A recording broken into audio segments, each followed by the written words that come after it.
In 2023, 123 infants died in Cuyahoga County, a rate 41% higher than the national average. Many of these deaths were preventable and linked to unsafe housing, limited healthcare access, and lack of support for parents. Infant mortality is more than just a statistic. It reflects gaps in how well a community protects its most vulnerable members. As a community, we have a responsibility to care for everyone, especially infants who cannot care for themselves. We must recognize the systematic injustices that contribute to infant mortality, including underfunded healthcare, unpaid parental leave, poverty, and limited caregiver education. Some families face disadvantage before a child is even born, and when mothers lack quality care, infants suffer the consequences. But there is still hope. Through justice, education, and community action, we can reduce infant mortality. Programs like Babies Need to Breathe teach families safe sleep practices, but real change requires communities, government leaders, churches, and healthcare workers working together. From a Catholic social teachings perspective, every human life has dignity and a right to life. We have a moral obligation to protect those without a voice, especially infants.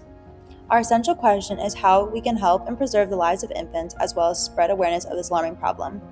Our mission is to deepen our understanding of infant mortality so that we can serve others through raising awareness, acts of service, and inspiring action. Ultimately, we ask, how can we respond with compassion and action to help address the infant mortality crisis? When people hear the term infant mortality, many assume it's a problem of the past or something that only happens in poor or distant countries. But the truth is, infant mortality is still happening today, and at alarming rates. Infant mortality is defined as the death of a baby before their first birthday, and every year, millions of families experience this loss, often from causes that could have been prevented. According to the World Health Organization, 2.3 million newborns died within the first 28 days of life in 2022. This is about 6,500 babies every single day. The WHO reports that most of these deaths are caused by premature birth, complications during delivery, and lack of medical care, things that could have been prevented with early prenatal care, trained medical staff, and proper nutrition. Where a baby is born plays a major role in whether they survive.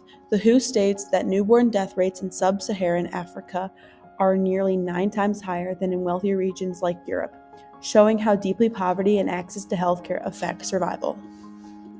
This issue is not just global, it is happening right here in the United States.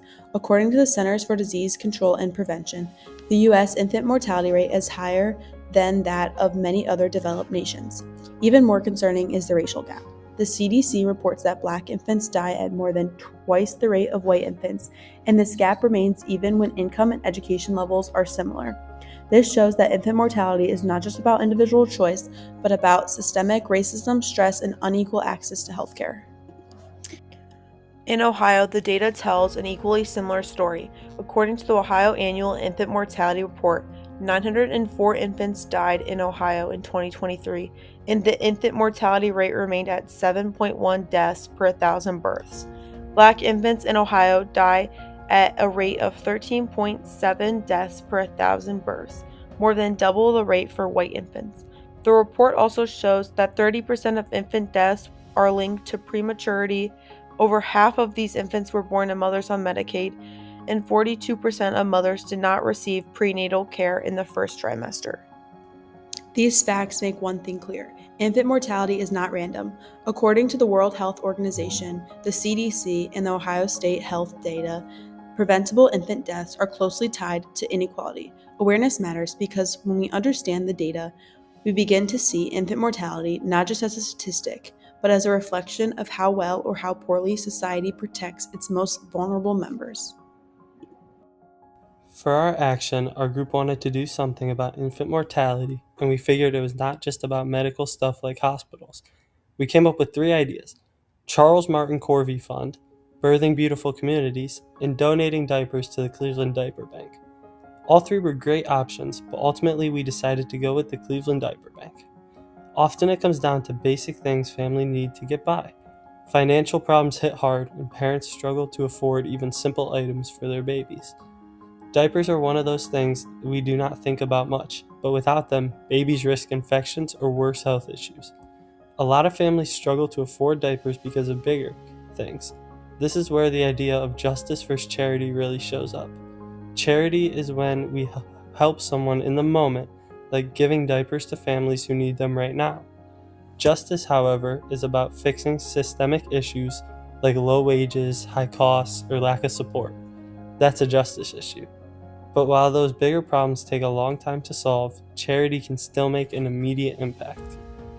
We decided to collect money specifically for buying diapers to help out. Everyone in the group pitched in by raising funds however they could, and it added up pretty quickly. Then we all separately with the money to purchase as many as we could and donate them to families in need. We all met up to see how many diapers we had collected before driving to the Cleveland Diaper Bank. Once we got to the diaper bank, everything went pretty smoothly and we were able to drop off. It feels like donating diapers is not a big deal at first, but it really helps keep babies clean and avoid complications that could lead to bigger problems. This showed us that supporting infant health can be shown in many ways and doesn't need to be some huge action. Even just donating diapers can go a long way. When people in a community pull together, even little actions can make a difference. Giving access to basics like diapers lets babies stay healthy and gives a parent a break from worry. Every bit helps, and it is a reminder that we can all contribute to better lives somehow. Sort of makes you think about what else goes overlooked. Infant mortality, or the death of a baby before their first birthday, is a serious issue, and it shows us the unfair treatment that some communities face. In the US, babies in low-income or minority communities are much more likely to die before they turn 1. This isn't just bad luck, it's caused by bigger problems like poor maternal health, not enough access to good health care, and unsafe living conditions. According to the National Institute of Health, babies born to mothers who don't get enough prenatal care are more likely to have serious health problems or even die. On top of that, Black and Hispanic mothers often face discrimination and are not taken as seriously in the healthcare system. This leads to deaths that could have been prevented. As Catholics, we're called to do something about this. In Matthew chapter 25, verse 40, Jesus tells us, "Whatever you did for one of the least of these brothers and sisters of mine, you did for me." This means when we see people suffering, especially vulnerable children, we're called to take action. Catholic social teaching also talks about solidarity, which means we're all connected and we must stand with the most vulnerable. We can't just ignore this injustice. It's not only about individual responsibility, but also about changing the systems that let this happen. One charism of the Church is compassion.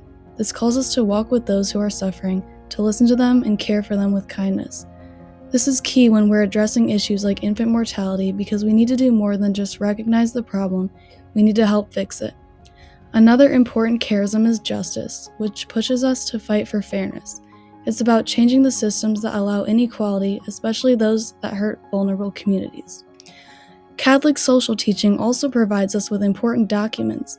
Gaudium et Spes from the Second Vatican Council teaches us to respect the dignity of every human person and to take action against poverty and inequality, issues directly related to infant mortality.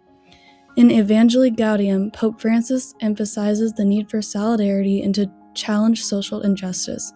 He calls us to move beyond charity and create a world where everyone, especially the poor and vulnerable, has a fair chance. Through the cycle of Praxis, we reflect on the injustices, take steps to change it, and work together to build a fairer world. Every child, no matter their background, deserves the chance to live and thrive.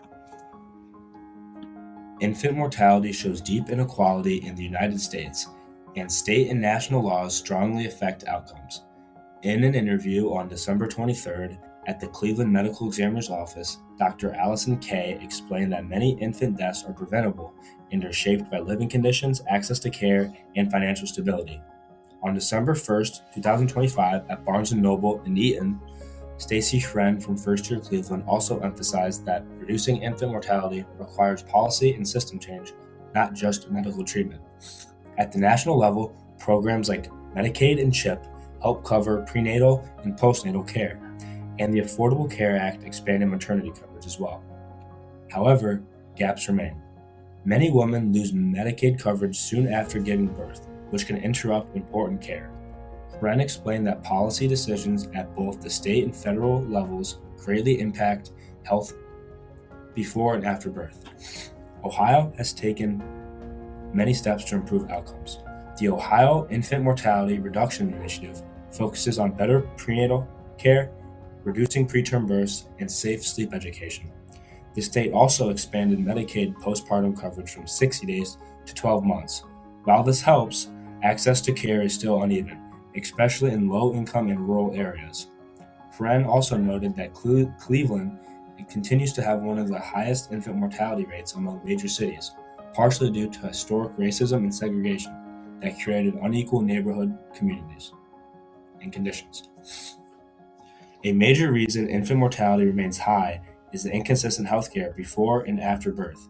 Babies whose mothers receive little or no prenatal care face much higher risk. Prenatal visits lower the chances of premature birth and low birth weight, and regular checkups help catch problems early. Ohio also lacks strong family support policies like paid leave and subsidized health care, which adds stress and financial strain to families. Cost is another major barrier. Families may struggle with transportation, unpaid time off work, and medication costs. There are also shortages of providers who accept Medicaid. When families must choose between income and medical care, infants face greater risk. Racial and geographic disparities make the problem worse.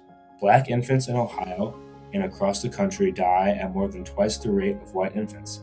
This shows that long-lasting structural inequality, segregation, and unequal treatment in healthcare systems still affect outcomes today. Overall, infant mortality is not just a medical issue, it reflects a broader social and economic inequality. While state and national programs have helped, stronger policies, better access to care and paid leave, affordable health care, and community investment are needed to prevent avoidable infant deaths. Many people think infant mortality only happens in poor countries, but it is still a serious issue in the United States. Infant mortality means a baby dies before the first birthday, and many of these deaths are preventable. Our mission is to reduce these deaths by improving access to healthcare, education, and support for mothers and infants. Our essential question is, how can improving access to healthcare, education, and support for mothers and infants help reduce infant mortality rates? Worldwide, millions of babies die each year, often from early birth, delivery problems, or lack of medical care. Prenatal visits, safe deliveries, and parental education on safe sleep and nutrition can lower these risks. Support during and after pregnancy also improves outcomes, which directly answers our essential question. In the United States, infant mortality is higher than in most other developed countries. Black infants die at more than twice the rate of white infants, showing that unequal access to care plays a major role. In Ohio, hundreds of infants die each year, often linked to early birth and limited prenatal care. Expanding affordable care and stronger support systems would help reduce these numbers. Infant mortality is not just a medical issue, it reflects how well families are supported. When mothers have quality health care, clear education, and strong support, babies are more likely to survive and thrive.